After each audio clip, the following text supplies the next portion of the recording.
अस्सलाम वालेकुम दोस्तों आज की वीडियो में बताएंगे कि बनी गाला और रावलपिंडी के बड़ों के दरमियान, बनी गाला के बड़े और रावलपिंडी के बड़े के दरमियान एक खुफिया मुलाकात हुई है। ये मुलाकात जनाब परवेज़ इलाही साहब ने करवाई है। इस मुलाकात में इमरान खान ने अपनी डिमांड्स उनके आगे रखी हैं और कहा जाता है कि ये मुलाकात बड़ी ही खुशगवार माहौल में हुई है, कामयाब मुलाकात हुई है।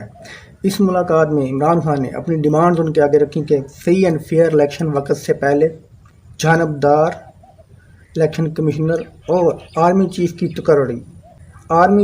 तकर्री इन चोरों, डाकुओं, लफंगों, लुटेरों के हाथों में नहीं होनी चाहिए, जिन पर जिस दिन फर्द जुर्म आयद होनी हो, अरबों के करप्शन के केस हों, भगोड़े हों, उनके मशवरे से, उनके कहने पर आर्मी चीफ मुल्क के सबसे बड़े इदारे का चीफ लगाना 22 करोड़ आवाम की तजलील है, पाकिस्तान की तजलील है, पूरी पाक फ़ौज की तजलील है।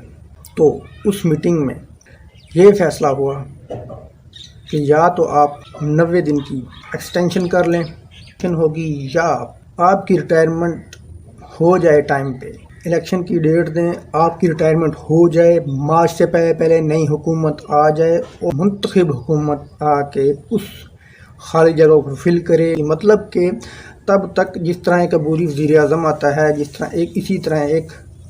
जिस तरह डिप्टी प्राइम मिनिस्टर होता है, इस तरह एक प्राइम मिनिस्टर जब मुल्क से बाहर जाता है तो डिप्टी प्राइम मिनिस्टर उसकी जगह वज़ीर आज़म होता है।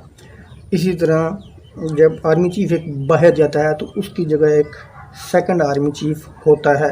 इसी तरह का वो आर्मी चीफ इलेक्शन तक, मतलब कि वो आर्मी चीफ रहेगा। जब वज़ीर आज़म मुंतखब हो जाएगा, कौम जिसको वज़ीर आज़म बना देगी, मुंतखब वज़ीर आज़म, वो वज़ीर आज़म आकर आर्मी चीफ लगा दे। ये बातें हैं।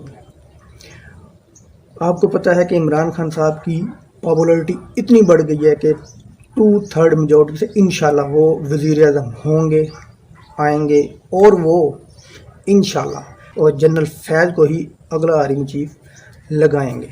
वीडियो अच्छी लगी तो लाइक करना, चैनल को सब्सक्राइब करना। अल्लाह हाफ़िज़।